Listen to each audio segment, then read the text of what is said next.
Bonjour.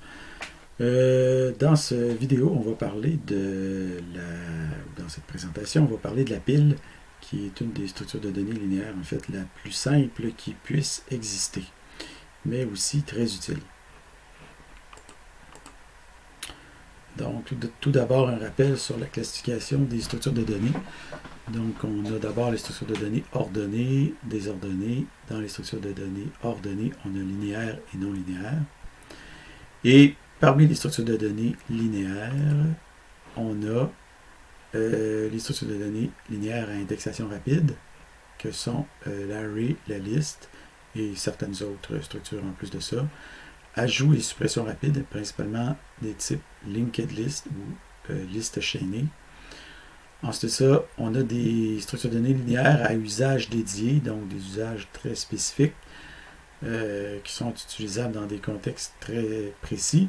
Et parmi ceux-là, on a la pile, la file et le deck. Okay, essentiellement, la pile et la file, c'est les structures qu'on va étudier. En fait, la file dans ce PowerPoint-ci et la pile, pardon, dans ce PowerPoint-ci et la file dans un prochain PowerPoint. Après ça, on a des structures de données linéaires spécialisées comme la string ou le string builder et des structures de données abstraites essentiellement basées sur des interfaces comme e-énumérable, e-collection, e-liste, etc. Donc, avant d'aller plus loin, ce que je vous demanderais de faire, c'est de regarder ce petit vidéo très bien fait sur les piles et les fils sur YouTube en français. Donc, vraiment, c'est très bien. Donc, regardez-le et après ça, revenez continuer ce document-ci. Donc, la pile. Donc, après des structures comme les tableaux, par exemple, ou les ensembles, c'est-à-dire les ensembles ou les dictionnaires, okay. La pile, c'est probablement la structure de données qui est la plus utilisée explicitement par les programmeurs. Okay. Donc, la pile aussi, c'est la plus simple des structures de données qu'on peut considérer comme étant dynamique. Pour cette raison aussi, c'est aussi la plus efficace. Donc, le processeur de l'ordinateur lui-même, puis la programmation repose sur la notion de pile. Donc, la fameuse pile des appels de fonctions qu'on appelle aussi le call stack en anglais. Donc, juste pour un rappel concernant le call stack, donc à chaque fois que vous avez un programme principal ou une fonction que vous appelez dans votre programme, donc ici on a un exemple en JavaScript, mais ça pourrait être en Python, ça pourrait être en C#, n'importe quoi, ça fonctionne tout pareil. Okay? Donc, par exemple, si on appelle la fonction print square, c'est-à-dire, ça c'est la fonction main. Okay? Donc, tout ça ici, c'est le main du programme. Donc, d'abord, on a le main qui est appelé. Le main va appeler le print square. Le print square va appeler square. Donc, le print square va appeler square. Le square va appeler multiply. Donc, ici, on se retrouve avec un multiply. Donc, ça, c'est la pile des appels qui se retrouve dans la mémoire de l'ordinateur. Et en fait, cette pile d'appels-là, on peut aussi la consulter, par exemple, dans un IDE comme Visual Studio. Vous êtes capable d'avoir accès à la pile des appels quand vous êtes en train de débugger. Okay. Donc, quand multiply va se terminer de s'exécuter, ça va disparaître du stack. Quand square va terminer de s'exécuter, ça va disparaître. Print square va disparaître. Puis après ça, quand main va terminer de s'exécuter, la pile va devenir vide et le programme va être terminé. Donc, le programme se termine quand la pile devient vide. Okay. Donc, c'est aussi simple que ça. Un autre usage de la pile assez courant, c'est la notion d'historique, si vous voulez, de CTRL-Z. Donc, quand vous faites CTRL-Z, vous pouvez annuler des choses. Donc, la chose que vous faites, c'est que vous annulez la dernière action que vous avez faite. Donc, à chaque fois que vous faites une action, vous la mettez sur la pile. Puis, à chaque fois que vous défaites une action, vous dépilez la pile, puis vous défaites qu'est-ce que vous avez fait. Okay. Il y a d'autres usages aussi pour la pile. Par exemple, dans les algorithmes, okay, qu'on verra plus tard dans la session. Donc, pour parcourir des arbres, notamment avec une technique particulière qui s'appelle le backtracking. On peut utiliser aussi la pile pour faire des renversements de séquences, pour créer des calculatrices RPN. Comme RPN, c'est Reverse Polish Notation. Donc, vous écrivez, par exemple, si vous voulez faire 10 plus 5, vous mettez 10, 5 plus. Donc, les calculatrices, les anciennes calculatrices HP fonctionnaient comme ça. Après ça, si vous voulez faire aussi le séquençage et l'interprétation des langages de programmation, vous utilisez aussi une pile. On va faire un petit exercice là-dessus.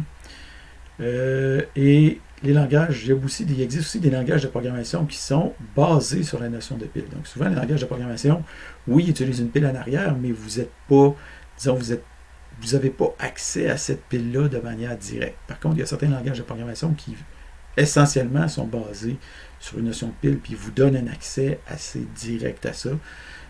Entre autres, ce qui concerne les machines virtuelles. Souvent, c'est des langages de programmation extrêmement bas niveau. Okay?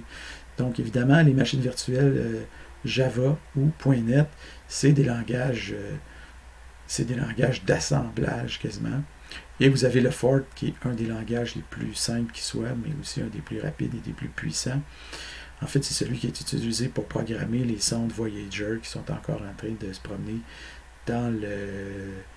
à l'extérieur de notre système solaire. Donc, en 1960, je ne sais pas trop, 10 ou quelque chose comme ça. Okay. Donc, c'est ça. Les opérations qui sont disponibles sur les piles, donc une structure de données se caractérise, en fait une structure de données, bon, comme on le disait, ça se caractérise par une structure et des opérations. Donc la pile, c'est une structure de données linéaire, comme la liste, mais avec des opérations plus restreintes. Les seules opérations possibles sont les suivantes. Empiler, c'est-à-dire rajouter quelque chose sur la pile, dépiler, enlever quelque chose de la pile, consulter le dessus ou le sommet de la pile, donc aller voir qu'est-ce qu'il y a au-dessus de la pile, okay? Et une opération pas toujours nécessaire, mais en fait qui peut être intéressante, c'est de savoir si la pile est vide ou pas. Okay? Donc, classiquement en anglais, on utilise plus souvent les mots en anglais dans cette circonstance-là. Donc, c'est push pour ajouter quelque chose sur la pile, pop pour l'enlever, et peek pour aller voir. Okay? Donc, vous avez ici un exemple. Donc, vous avez une pile qui contient le chiffre 1 dessus, vous empilez, vous faites un push de 2. Avec 2 se ramasse dessus, vous faites un push de 3, un push de 4, un push de 5, un push de 6. Donc on se ramasse avec une pile d'éléments, comme une pile d'assiettes si vous êtes du plongeur, par exemple, dans un restaurant, vous avez les assiettes qui s'empilent, puis là, à chaque fois que vous lavez une assiette, vous la sortez, puis là, les assiettes remontent. Donc c'est le même principe. Puis quand vous faites un pop, ben là, vous sortez le 6, le 5, le 4, le 3, le 2, et vous allez sortir le 1 à la fin. Donc ici, petit exercice mental. Donc, supposons que sur une pile vide, vous effectuez les opérations suivantes. Vous faites push 10, push 20, pop X. Donc, pop, puis vous mettez ce que vous ressortez dans X. Push 40, pop Y, pop Z. Alors, la question, c'est, ça va être quoi les valeurs de X, Y et Z suite à ces opérations-là. Donc, vous pouvez faire pause sur la vidéo et réfléchir un peu. Et après ça, ben, on va révéler la réponse. Donc, en fait, pour révéler la réponse, on va laisser C# nous dire quelle est la réponse. Donc, supposons qu'on veut faire ces opérations-là en C#. Donc, en C#, on va créer une nouvelle pile en faisant un new stack d'entier. Après ça, quand on va faire push 10, on va faire pile.push 10. Push 20, on va faire pile.push 20. Pop X, on va faire pile.pop, on va mettre ça dans une variable X. Après ça, push 40, on va faire pile.push 40. Pop Y, on va faire pile.pop, on va mettre ça dans la variable Y. Et pop Z, on va faire pile.pop, on va mettre ça dans la variable Z. Et après ça, on va afficher les variables X, Y et Z. On obtient 20, 40 et 10. Donc ici, vous avez, encore une fois, les différentes, une espèce de résumé de ce que vous pouvez faire avec un stack T. Donc, un stack T, vous avez une propriété count pour compter le nombre d'éléments dans la pile. Les méthodes principales, comme on les a dit tantôt, c'est peek, pop et push. Et vous pouvez faire aussi un for each, si vous voulez, sur votre pile pour énumérer. Puis l'énumération se fait à partir de l'élément du dessus en allant de plus en plus vers le premier. En fait, on part du dessus puis on descend tranquillement jusque dans le fond de la pile. Si vous avez un exemple de ce qui se passe, des différentes opérations, donc on s'amuse à faire ça un peu comme on a fait précédemment, mais ici on a une pile de caractères au lieu d'avoir une pile d'entiers. Et ici on essaie de faire un pop, mais que la pile est vide, on va avoir un message, en fait ça c'est en C# interactive, mais ça va se traduire en fait par une exception dans le C# ordinaire. Pour ce qui est des différences opérationnelles, Alors, vous avez ici la liste, l'array et la pile, qu'on appelle aussi LIFO, donc last in, first out, ou dernier arrivé, premier sorti. OK. Donc, pour ce qui est de la taille de la liste est variable, la taille de l'array est fixe, la taille de la pile est variable. L'accès des listes et des arrays se fait grâce à l'opérateur d'indexation. Donc, c'est un accès aléatoire. On peut accéder à n'importe quel élément. Pour ce qui est de la pile, on peut juste accéder à l'élément du dessus. Pour ce qui est d'ajouter dans une liste, on peut ajouter n'importe où. Dans un array, on ne peut rien ajouter. Et dans une pile, on ajoute seulement au-dessus. Même chose pour le retrait, ça se fait au-dessus. Et pour ce qui est de modification, bien, on peut modifier ou remplacer les éléments dans une liste, dans un array aussi, mais dans une pile, on ne peut pas modifier ou remplacer. En fait, si vous voulez, vous pouvez remplacer l'élément du dessus, vous avez juste à faire un pop puis faire un push de quelque chose de nouveau, mais techniquement parlant, on ne peut pas directement remplacer l'élément. Alors, ça complète ce que j'avais à vous dire sur la pile. Maintenant, ça va être les exercices.